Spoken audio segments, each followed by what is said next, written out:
with LeBron James directly or indirectly influencing team moves and using media, podcasts, and other forms of media to do it. The NBA just witnessed one of the most uncomfortable damage control moments of the season, and it involved the so-called king. LeBron James's longtime agent and inner circle ally Rich Paul went on his podcast and casually dropped a grenade into Lakers Nation by floating the idea of trading fan favorite Austin Reeves for Memphis Grizzlies defensive anchor Jaren Jackson Jr. In an instant, the comment sent shockwaves through the fan base and lit up the league, turning a hypothetical conversation into a full-blown controversy. Lakers, I would probably be targeting the Memphis Grizzlies as a trade partner for Jaren Jackson. Yeah, that'd be a great fit. I would.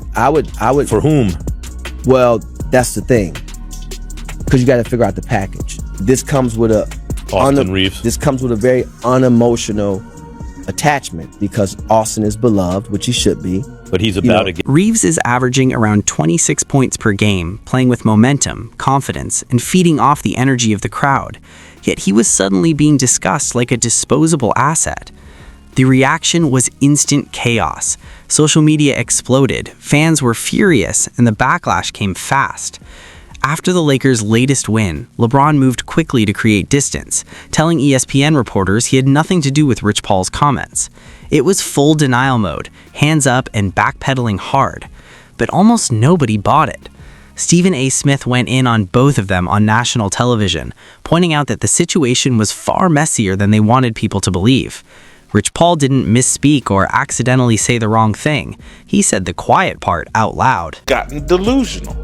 As LeBron James's career is coming to an end and LeBron James has clearly lost power and leverage in the NBA and with the Lakers, Rich Paul actually thinks his agency and his brand and his relationship with Adele and all that, Rich Paul is feeling him. On paper, trading Austin Reeves for Jaren Jackson Jr. sounds logical.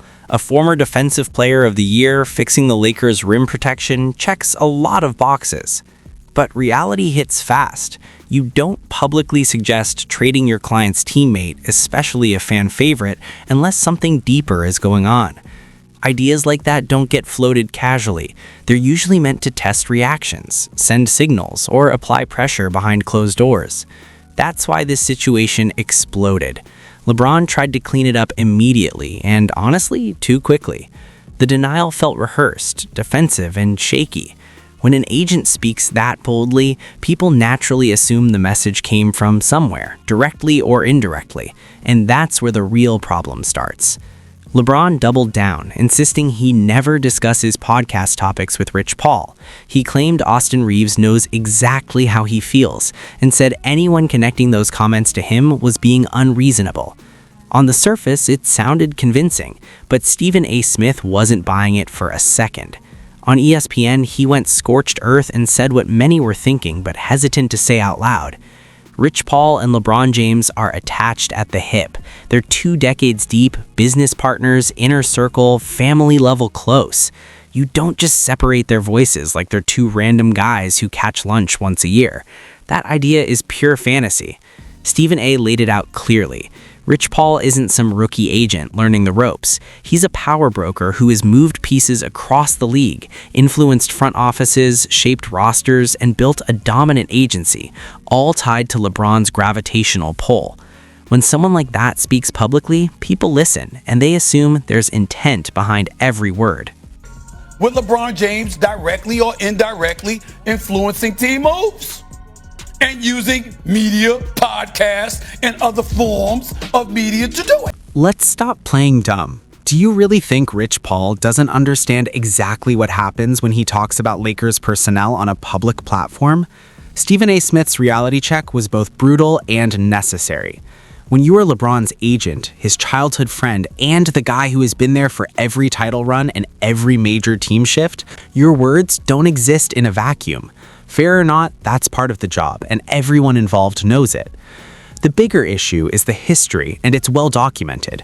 LeBron has used media appearances, podcasts, and public pressure to influence teams before.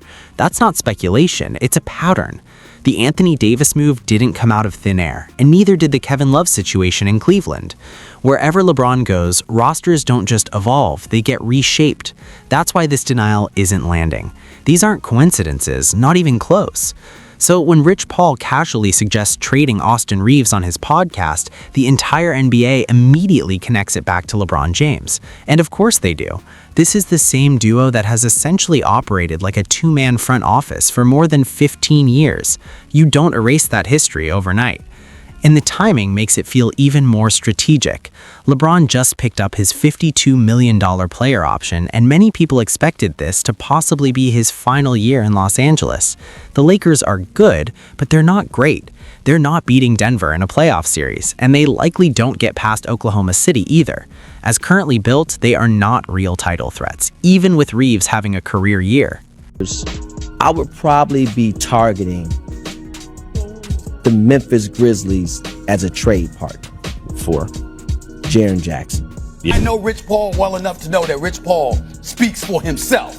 But I also know how attached he is to LeBron and how he will speak for LeBron all day, every day. Won't say, he'll tell LeBron if he's wrong now. He'll tell LeBron if he's wrong. He'll speak privately, but he's always going to ride with. But that also means one thing. A big payday is coming. The Lakers are staring straight at a fork in the road. Either they commit serious money to the backcourt or they reshuffle the roster to better balance things around an aging LeBron. That's why Rich Paul floating a Reeves for Jaren Jackson Jr. idea doesn't feel like random chatter. It reads as calculated messaging, loud enough to get attention, vague enough to deny later. And LeBron knows it. That's exactly why he rushed to create distance as fast as possible. Then things went nuclear. Jason Whitlock went all the way in, saying Rich Paul has completely lost the plot and that the power has gone to his head. He framed it as a classic rise gone wrong story, from selling t-shirts out of the trunk of a car to running one of the most powerful agencies on the planet, and now acting untouchable. According to Whitlock, that sense of invincibility is what led Paul to speak so freely, as if consequences no longer apply. The LeBron James has been the primary recruiter for Clutch Sports, that he helped build Clutch Sports. I mean, are we really to believe that Rich Paul, a guy who at the time was like 32 years old, just started one of the biggest sports agencies in the NBA on his own? Whitlock painted Rich Paul as someone intoxicated by influence, big lifestyle, powerful connections, and no filter, saying whatever he wants while expecting no real blowback. Once that framing entered the conversation, the story stopped being just about basketball. Whitlock compared the situation to a classic power struggle. Two best friends build an empire together, then influence shifts, egos grow, and loyalty starts getting tested. That comparison was brutal, but it raised the real question. Are we starting to see early cracks in one of the most influential partnerships in sports history? This was never really about Austin Reeves. It's about control, leverage, and who actually runs things in Los Angeles. Rich Paul didn't stumble into power by accident. He built an empire through LeBron James. Clutch Sports now represents more than 200 NBA contracts worth over $1 billion, and that kind of rise doesn't happen without a foundation. That foundation was LeBron, who vouched for Paul, recruited for him, and gave him instant credibility. The conflict of interest questions have always existed. The league has investigated LeBron's ties to Clutch and officially found nothing wrong. But inside NBA circles, everyone understands the reality. LeBron is the cornerstone of that entire machine. That's why Paul publicly floating trade ideas on a podcast, ideas that conveniently align with LeBron's shrinking title window, puts everyone in an impossible position. Either LeBron approved it and is now denying it, or Rich Paul went rogue and made his closest ally look reckless on a national stage. Neither option looks good. That's why the Reeves situation matters. It isn't just one trade rumor. It's a snapshot of what happens when player empowerment goes too far, when agents become celebrities, and when influence starts to outweigh accountability. If this partnership truly cracks, the fallout won't be quiet.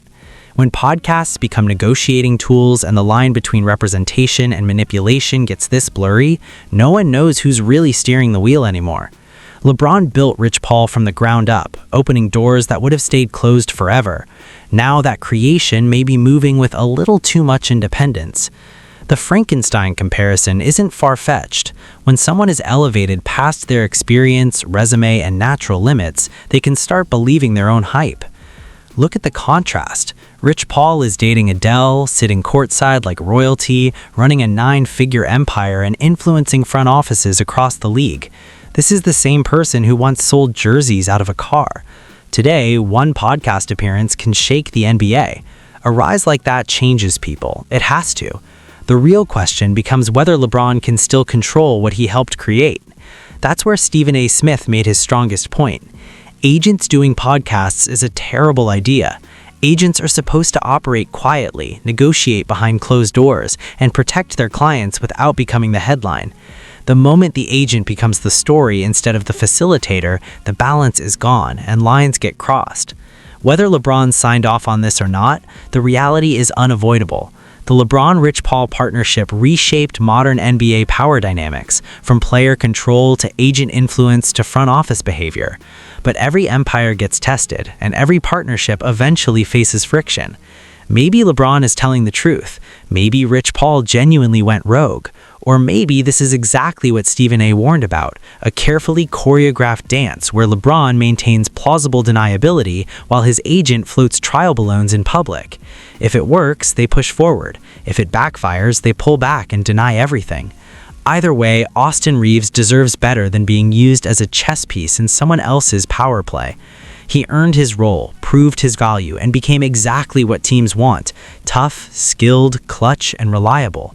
A trade might make sense on a whiteboard, but basketball isn't played on whiteboards. The truth likely lives somewhere in the middle, but one